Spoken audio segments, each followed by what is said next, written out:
I wanted to use this simulation quickly to do some review about the main concepts that we've had so far about projectile motion.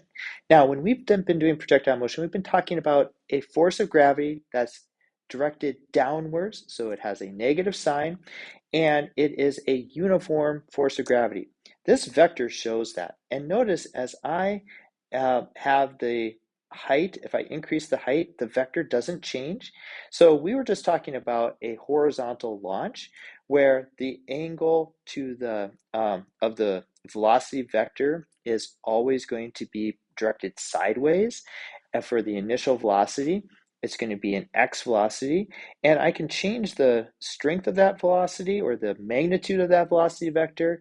But as you see, if I trace the path, we're going to get something that we predict where the one of the arrows is increasing and one of the arrows is staying the same. Hopefully you remember that as the direction of the acceleration is vertical, it's only going to change the vertical velocity. The horizontal velocity, the side-to-side velocity, always stays the same for the entire path. And we can see that the vertical velocity increases and the horizontal velocity stays the same. Okay, so we're going to do that same idea, but instead of having it launch from a height, I'm going to bring this back down to the ground. Notice it's the same amount of acceleration. And I'm going to show the velocity vectors, but I'm going to now increase the amount of angle. So we're going to launch this like as at an angle, and it's going to increase the amount of vertical velocity. You can see that vector is increasing and decrease the amount of horizontal velocity. And they work together to have the velocity that of the path, but we need to look at them separately. So as you can see, increasing the vertical velocity decreases the horizontal velocity. And if I walk it through, we get a path that is now a curved path, and it's increasing and decreasing in the vertical direction, but notice the horizontal velocity. Hopefully you see that that horizontal velocity is staying constant the whole time. Now, if I back this up, I'm going to bring it back up to kind of the rise of this, and notice that the direction of the velocity in the beginning vertically is upwards, so it's a positive, and the acceleration is downwards. Therefore, it's going to decrease that vertical velocity. And as it does so at the rate of 10 meters per second every second, when we get to the very top, we'll have a point where the velocity vertical is zero and it still is accelerating. The acceleration vector did not disappear. It's still there, it's still accelerating at the same rate. Once we go past that point, it increases all the way to the bottom, and therefore we have an increasing vertical velocity, an accelerating vertical velocity, and we have a constant horizontal velocity. So thinking back on the simulation, there was a way that we can analyze the motion by looking independently at the vertical velocity and the horizontal velocity at different times along the path.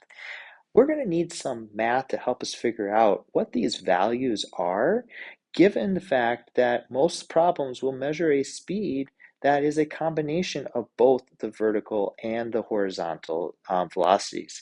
So you might see something like this, where it says a rocket is launched at a speed of 12 meters per second at an angle of 65 degrees above the horizontal.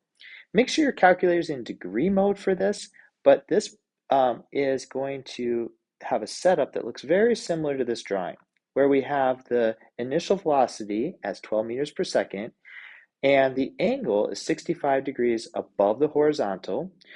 We need to break this 12 meters per second into a horizontal component, a Vx, and a vertical component, a Vy.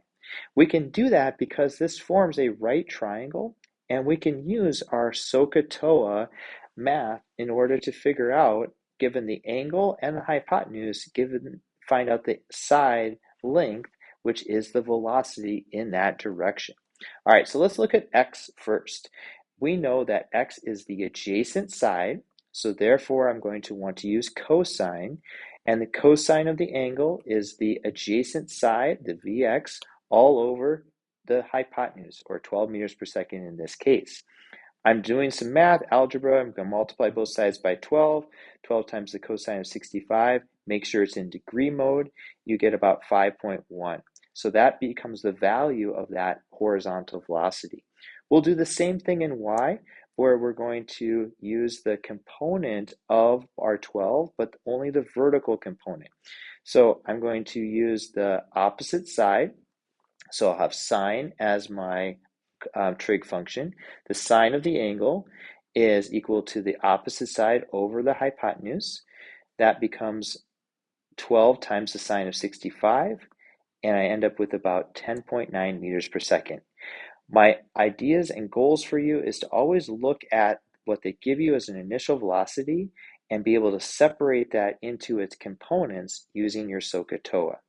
You can even add to your equation sheet the fact that Vx is always going to have a similar pattern. So if we look at our right triangle, and I'm going to just draw a really quick right triangle right here. If this is our initial velocity, Vx in the V initial in the x direction is always going to be equal to the initial velocity times the cosine, because that's the adjacent angle, and the Vy initial in the y direction is always going to be equal to the initial velocity times the sine of the angle. So those are some things that you can always fall back on. We'll refer to those going forward in our problems.